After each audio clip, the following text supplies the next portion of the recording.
ನಮಸ್ಕಾರ ಮಕ್ಕಳ. ನಿಮ್ಮ ಆಪತ್ ಸಹಾಯ ಫೌಂಡೇಶನ್ ವತಿಯಿಂದ ಅಂತರ್ಜಾಲ ಮುಖಾಂತರ ಶಿಕ್ಷಣ ತರಗತಿಗಳಿಗೆ ನಿಮಗೆಲ್ಲ ಸ್ವಾಗತ. ಇವತ್ತು ನಾನು ಗಣಿತ ವಿಭಾಗದ 2ನೇ ಪಾಠವಾದ ಸಂಖ್ಯೆಗಳು ಇದನ್ನ ಹೇಳ್ಕೊಡಕ್ಕೆ ಬಂದಿದ್ದೀನಿ. ಸಂಖ್ಯೆಗಳಲ್ಲಿ 0ಇಂದ 99 ಸಂಖ್ಯೆಗಳನ್ನ ನಿಮ್ಗೆ ಹೇಳ್ಕೊಡ್ತೀನಿ. ಸಂಖ್ಯೆಗಳು ನಮ್ಗೆ ಎಲ್ಲೆಲ್ಲಿ ಕಾಣಸಿಗುತ್ತೆ ಮಕ್ಕಳ? ಮೊಬೈಲಲ್ಲಿ ಸಂಖ್ಯೆಗಳಿದೆ. ಕ್ಯಾಲ್ಕುಲೇಟರ್, ನಾವು ಕೂಡಿಸು, ಭಾಗಿಸು, ಗುಣಿಸು ಕ್ಯಾಲ್ಕುಲೇಟರ್ನಲ್ಲಿ ಕೂಡ ಸಂಖ್ಯೆಗಳಿದೆ. ಹಾಗಾದ್ರೆ ಈ ಸಂಖ್ಯೆಗಳ ಬಗ್ಗೆ ನಾವು ಹೆಚ್ಚಾಗಿ ತಿಳಿದುಕೊಳ್ಳೋಣ. ಬನ್ನಿ ಮಕ್ಕಳ.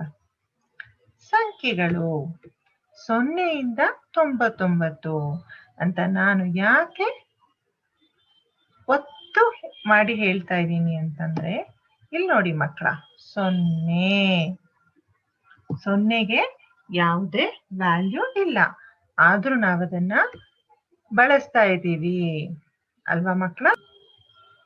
0ಇಂದ ನೀವು ನೋಡೋದಾದ್ರೆ ಈ 9ರವರೆಗೆ ನಾವು ಒಂದಂಕಿಯ ಅಂಕಗಳು ಅಂತ ಹೇಳ್ತೀವಿ.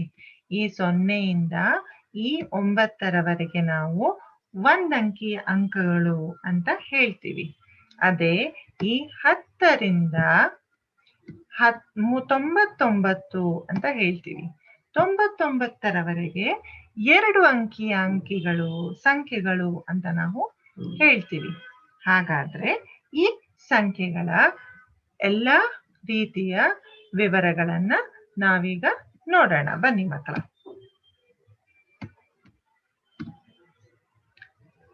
ಸರಿ, ನಾನೀಗ ಇಲ್ಲೊಂದು ಪಟ್ಟಿ ಕೊಟ್ಟಿದ್ದೀನಿ. ಈ ಪಟ್ಟಿಯಲ್ಲಿ ನೀವು ಸಂಖ್ಯೆಗಳನ್ನ ಬರಿಬೇಕು. ನಿಮ್ಗೆಲ್ಲ 0ಇಂದ 99 ಸಂಖ್ಯೆ ಗೊತ್ತಲ್ಲ ಮಕ್ಕಳ? 0, 1, 2, 3, 4, 5 ಹೀಗೆ. 1 ಆದ್ಮೇಲೆ 2 ಬರುತ್ತೆ, 3 ಆದ್ಮೇಲೆ 4 ಬರುತ್ತೆ. ಈ ಸಂಖ್ಯೆಗಳು ಗೊತ್ತಲ್ವಾ? ಹಾಗಾದ್ರೆ ನಿಮ್ಮ ಪಠ್ಯ ಪುಸ್ತಕದಲ್ಲಿ ಒಂದು ಪಟ್ಟಿಯನ್ನ ಕೊಟ್ಟಿದ್ದಾರೆ. ಅದನ್ನ ಮಾಡೋಣ ಮಕ್ಕಳ. ಬನ್ನಿ. 19ರ ನಂತರದ ಸಂಖ್ಯೆ ಯಾವುದು? 19ರ ನಂತರದ ಸಂಖ್ಯೆ 20 ಅಂತ ನಾವು ಹೇಳಬಹುದು.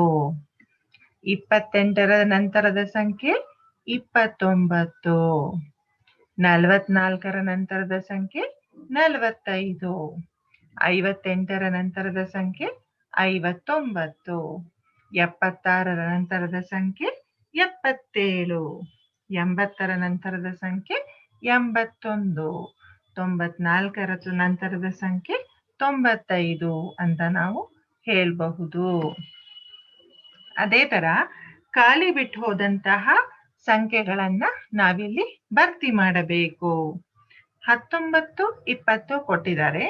20 ಆದ್ಮೇಲೆ ಯಾವ್ದು ಸಂಖ್ಯೆ ಮಕ್ಕಳ? 21. ಆಮೇಲೆ 22. 23 ಕೊಟ್ಟಿದ್ದಾರೆ. 24, 25.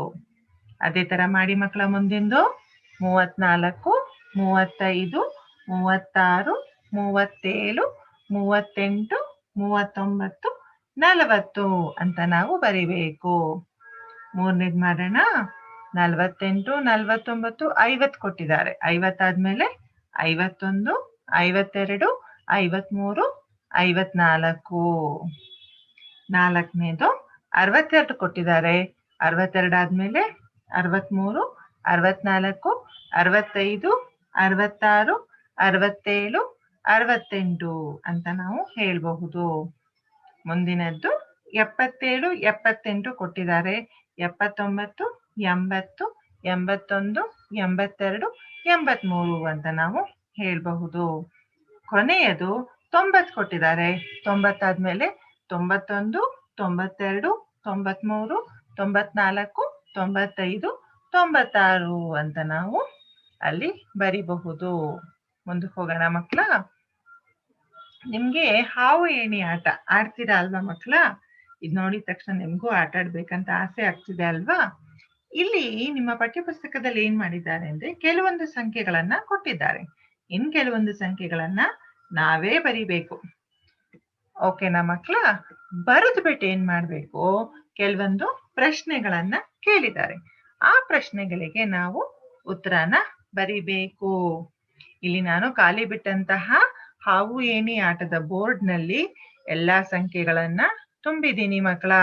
1ರಿಂದ 99ರವರೆಗೆ ಎಲ್ಲಾ ಸಂಖ್ಯೆಯನ್ನ ನಾನು ತುಂಬಿದ್ದೀನಿ. ಇಲ್ಲಿ 0 ಬರಲ್ಲ, ಯಾಕಂದ್ರೆ ನಾವು 0ಯಿಂದ ನಾವು ನಮ್ಮ ದಾಳಗಳನ್ನ ಇಟ್ಕೊಂಡು ನಂತರ ನಮ್ಗೆ ದಾಳದಲ್ಲಿ ಎಷ್ಟು ಬೀಳತ್ತೋ 1ರಿಂದ ನಾವು ನಡೆಸ್ತಾ ಹೋಗ್ತೀವಿ ಅಲ್ವಾ ಮಕ್ಕಳ ಹಾವು ಏಣಿ ಆಟದಲ್ಲಿ. ಸೊ ಇದು 1 ಅಂತ ನಾವು ಮೊದಲು ಎಣಿಸಬೇಕು. 1ರಿಂದ 99ರವರೆಗೆ ನಾವು ಸಂಖ್ಯೆಗಳನ್ನ ಬರಿಬೇಕು. ಇಲ್ಲಿಗ ನಾನು ಬರ್ದಿದ್ದೀನಿ.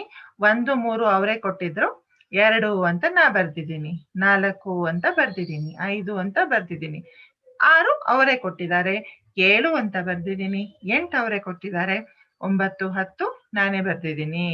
ಹೀಗೆ 99ರವರೆಗೆ ಸಂಖ್ಯೆಗಳನ್ನ ಬರೀರಿ ಮಕ್ಕಳ ನಿಮ್ಮ ಪಠ್ಯ ಪುಸ್ತಕದಲ್ಲಿ.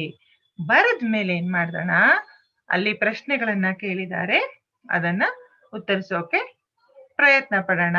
ಬನ್ನಿ ಮಕ್ಕಳ, ಪ್ರಶ್ನೆಗೆ ಹೋಗೋಣ ಮಕ್ಕಳ, ಬನ್ನಿ.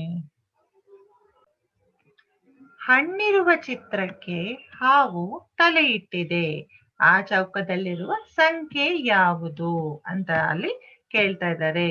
ಹಣ್ಣಿರುವ ಚಿತ್ರ ಯಾವುದು ಮಕ್ಕಳ? ಇಲ್ಲಿ 94ರಲ್ಲಿ ಹಣ್ಣು ಇದೆ. ಸೊ 94 ಅಂತ ನಾನಲ್ಲಿ ಬರ್ದಿದ್ದೀನಿ. 2ನೇದು, ನಕ್ಷತ್ರ ಆಕೃತಿ ಇರುವ ಚೌಕದಲ್ಲಿ ಹಾವಿನ ತಲೆ ಕಾಣಿಸುತ್ತಿದೆ, ಚೌಕದಲ್ಲಿನ ಸಂಖ್ಯೆ ಯಾವುದು ಅಂತ ಕೇಳಿದ್ದಾರೆ. ನಕ್ಷತ್ರಾಕಾರದಲ್ಲಿ ಯಾವ ಚೌಕ ಕಾಣಿಸ್ತಾ ಇದೆ ಮಕ್ಕಳ? 58. ಸೊ ನಾನಲ್ಲಿ 58 ಅಂತ ಬರ್ದಿದ್ದೀನಿ. ತ್ರಿಕೋನ ಇರುವ ಚೌಕದಲ್ಲಿ ಹಾವಿನ ತಲೆ ಕಾಣಿಸುತ್ತಿದೆ, ಚೌಕದಲ್ಲಿನ ಸಂಖ್ಯೆ ಯಾವುದು? ತ್ರಿಕೋನ ಇರುವಂತಹ ಸಂಖ್ಯೆ 73. ನೋಡಿ ಮಕ್ಕಳ, ನೀವು ಖಾಲಿ ಬಿಟ್ಟಂತಹ ಚೌಕಗಳಲ್ಲಿ ನೀವು ಸಂಖ್ಯೆಗಳನ್ನ ಬರೆದ್ರೆ ನಿಮ್ಗೆ ಸುಲಭವಾಗಿ ಈ ಪ್ರಶ್ನೆಗಳಿಗೆ ಉತ್ತರವನ್ನ ಬರೀಬಹುದು. ಅಲ್ಲಿ 73 ಅಂತ ಕೊಟ್ಟಿರ್ಲಿಲ್ಲ, ನಾನು ಚೌಕದಲ್ಲಿ ತ್ರಿಕೋನ ಇರುವಂತಹ ಚೌಕದಲ್ಲಿ ಹಾವಿನ ತಲೆ ಇಟ್ಟಿದೆ, ಅದು ಯಾವುದು ಅಂದಾಗ 73 ಅಂತ ನಾವು ಸುಲಭವಾಗಿ ಬರೆಯಬಹುದು. ಡಿ ಏಣಿಯ, ಸರಿ ಕೇಳಿಸ್ಕೊಳ್ಳಿ ಮಕ್ಕಳ, ಡಿ ಏಣಿಯ ಕೆಳತುದಿಯ ಚೌಕದಲ್ಲಿನ ಸಂಖ್ಯೆ ಯಾವುದು? ಡಿ ಏಣಿ ಅಂದ್ರೆ ಇಲ್ಲಿದೆ ಡಿ ಏಣಿ, ಡಿ ಏಣಿಯ ಕೆಳತುದಿಯ ಸಂಖ್ಯೆ ಅಂದ್ರೆ 9. 9 ಅಂತ ನಾನಲ್ಲಿ ಬರ್ದಿದ್ದೀನಿ. ಮುಂದಿನದು 5ನೇದು, ಎ ಏಣಿಯ ಮೇಲ್ತುದಿಯ ಚೌಕದಲ್ಲಿನ ಸಂಖ್ಯೆ. ಎ ಏಣಿ ಇಲ್ಲಿದೆ, ಮೇಲ್ತುದಿನು ಇಲ್ಲೇ ಇದೆ, ಸೊ 79 ಅಂತ ನಾವು ಬರೀಬಹುದು. 6ನೇ ಪ್ರಶ್ನೆ, ಸಿ ಏಣಿಯ ಮೇಲು ತುದಿಯ ಚೌಕದಲ್ಲಿನ ಸಂಖ್ಯೆ ಯಾವುದು? ಸಿ ಏಣಿ ಎಲ್ಲಿದೆ? ಇಲ್ಲಿದೆ, ಸಿ ಏಣಿಯ ಮೇಲ್ತುದಿಯ ಸಂಖ್ಯೆ 95 ಅಂತ ನಾವು ಬರೀಬಹುದು. ಬಿ ಏಣಿಯ ಕೆಳತುದಿಯಲ್ಲಿನ ಚೌಕದಲ್ಲಿನ ಸಂಖ್ಯೆ ಯಾವುದು? ಬಿ ಏಣಿ ಎಲ್ಲಿದೆ ಮಕ್ಕಳ? 92 ಇದೆ, ಅದರ ಕೆಳತುದಿಯ ಸಂಖ್ಯೆ 70 ಅಂತ ನಾವು ಬರಿಬಹುದು. ಯಾವ ಸಂಖ್ಯೆಯ ನಂತರ ಮನೆಯನ್ನು ತಲುಪುತ್ತೀರಾ? ಮನೆ, ಹೋಮ್ ಅಂತ ಕೊಟ್ಟಿದ್ದಾರೆ ಅಲ್ಲಿ, ಮನೆ ಅಂತ. ಹೋಮ್ ಮನೆ ಯಾವ ಸಂಖ್ಯೆ ನಂತರ ಇದೆ ಮಕ್ಕಳ? 99. ಸೊ ನಾನಲ್ಲಿ 99 ಅಂತ ಬರ್ದಿದ್ದೀನಿ. ಇದು ನಿಮ್ಮ ಪಠ್ಯ ಪುಸ್ತಕದಲ್ಲಿ 41ರ ಪುಟದಲ್ಲಿದೆ. ನೀವು ಅದನ್ನ ಖಾಲಿ ಬಿಟ್ಟಂತಹ ಹಾವು ಏಣಿ ಆಟದ ಬೋರ್ಡ್ ನಲ್ಲಿ ಸಂಖ್ಯೆಗಳನ್ನ ಭರ್ತಿ ಮಾಡಿ ಪ್ರಶ್ನೆಗೆ ಉತ್ತರವನ್ನ ಬರೀರಿ ಮಕ್ಕಳ. ಮುಂದಕ್ಕೆ ಹೋಗೋಣ. ಇಲ್ಲಿ ಗೆರೆಯನ್ನ ಹೇಳದು ಹೊಂದಿಸಬೇಕು. ಇಲ್ಲಿ ಬರ್ದಿದ್ದಾರೆ ಮಕ್ಕಳ 47. 47ಕ್ಕೆ ಉದಾಹರಣೆ 47 ಸಂಖ್ಯೆ ಉಳ್ಳ ಮೀನನ್ನ ಹೊಂದಿಸಿದ್ದಾರೆ. ಅದೇ ತರ ನಾವು ಉಳಿದದ್ದನ್ನ ಹೊಂದಿಸೋಣ ಮಕ್ಕಳ, ಬನ್ನಿ. 19. 19ಕ್ಕೆ ನಾನು ನೀಲಿ ಬಣ್ಣದ ಗೆರೆಯನ್ನ ಎಳಿತಾ ಇದ್ದೀನಿ. 19 ಇರುವ ಮೀನಿಗೆ. ಅದೇ ತರ 24 24ಕ್ಕೆ 24 ಇರುವಂತಹ ಮೀನಿನ ಗೆರೆಗೆ, ಮೀನಿನ ಬಣ್ಣಕ್ಕೆ ನಾನು ಗೆರೆಯನ್ನ ಎಳಿತಾ ಇದ್ದೀನಿ. 85 85 ಇರುವಂತಹ ಮೀನಿಗೆ ನಾನು ಗೆರೆಯನ್ನ ಎಳಿತಾ ಇದ್ದೀನಿ. 62 62 ಇರುವಂತಹ ಮೀನಿಗೆ ನಾನು 62ನ್ನ ಗೆರೆಯನ್ನ ಎಳಿತಾ ಇದ್ದೀನಿ. 55 55 ಇರುವಂತಹ ಮೀನಿಗೆ ಗೆರೆ ಎಳ್ದಿದ್ದೀನಿ. 77 77 ಇರುವಂತಹ ಮೀನಿಗೆ ನಾನು ಗೆರೆಯನ್ನ ಎಳೆದಿದ್ದೀನಿ. 39 39 ಇರುವಂತಹ ಮೀನಿಗೆ ನಾನು ಗೆರೆಯನ್ನ ಎಳೆದಿದ್ದೀನಿ.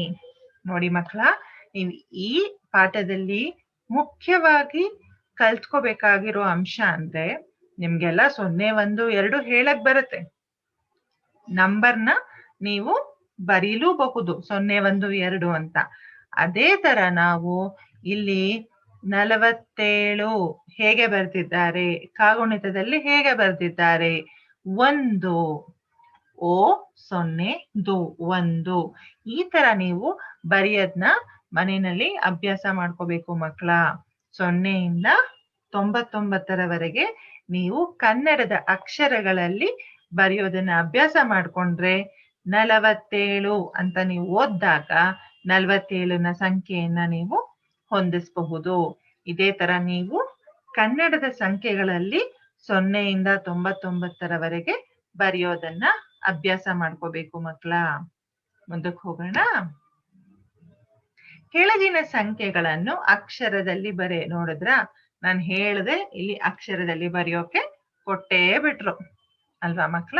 ಇದನ್ನ ನೀವು 1 ರಿಂದ 99ರವರೆಗಿನ ಸಂಖ್ಯೆಗಳನ್ನ ಅಕ್ಷರದಲ್ಲಿ ಬರೆಯೋಕೆ ಪ್ರಯತ್ನ ಪಡಿ ಮಕ್ಕಳ. ಇಲ್ಲಿ ಕೆಲವೊಂದು ಕೊಟ್ಟಿದ್ದಾರೆ ನಿಮ್ಮ ಪಠ್ಯ ಪುಸ್ತಕದಲ್ಲಿ, ಅದನ್ನ ನಾನು ತೋರಿಸ್ತೀನಿ. ಉದಾಹರಣೆ ಕೊಟ್ಟಿದ್ದಾರೆ 31 ಅಂತ ಕನ್ನಡದಲ್ಲಿ ಬರೆದು ತೋರಿಸಿದ್ದಾರೆ ಅಕ್ಷರದಲ್ಲಿ, ಕನ್ನಡದ ಅಕ್ಷರಗಳಲ್ಲಿ. ಅದೇ ತರ ನಾನು 79 ಬರೆದಿದ್ದೀನಿ. 28 ಈ 28 ಅಂತ ಹೇಳ್ಬೇಕಾದ್ರೆ 8 ಅಂತ ಹೇಳ್ತೀವಿ. ಬರಿಬೇಕಾದ್ರೆ 28 ಅಂತಾನು ಬರಿಬಹುದು, ತೇನು ಬರಿಬಹುದು. 34 29 69 85 53 91 ಅಂತ ನಾವು ಬರಿಬಹುದು. ಅರ್ಥ ಆಗ್ತಿದೆ ಅಲ್ವಾ ಮಕ್ಕಳ? ಎಲ್ಲಾ ಕನ್ನಡದ ಅಕ್ಷರಗಳಲ್ಲಿ 0 ಇಂದ 99 ಅಕ್ಷರಗಳನ್ನ ಬರೆದ ನಂತರ ಒಂದಾದ್ಮೇಲೆ ಒಂದು ನಿಮ್ಗೆ ಸಂಖ್ಯೆಗಳನ್ನ ಹೊಂದಿಸೋಕೆ, ಕಂಡುಹಿಡಿಯೋಕೆ ಮುಂದಿನ ಪಾಠಗಳಿಗೆ ನೆರವಾಗತ್ತೆ. ಆಯ್ತಾ ಮಕ್ಕಳ? ಬರೆದು ಅಭ್ಯಾಸ ಮಾಡ್ತೀರಾ ಅಲ್ವಾ? ಈ ಸಂಖ್ಯೆಗಳ ಮುಂದಿನ ಭಾಗವನ್ನ ನಾನು ನೆಕ್ಸ್ಟ್ ಕ್ಲಾಸ್ನಲ್ಲಿ ಹೇಳ್ಕೊಡ್ತೀನಿ. ಆಯ್ತಾ ಮಕ್ಕಳ? ಧನ್ಯವಾದಗಳು.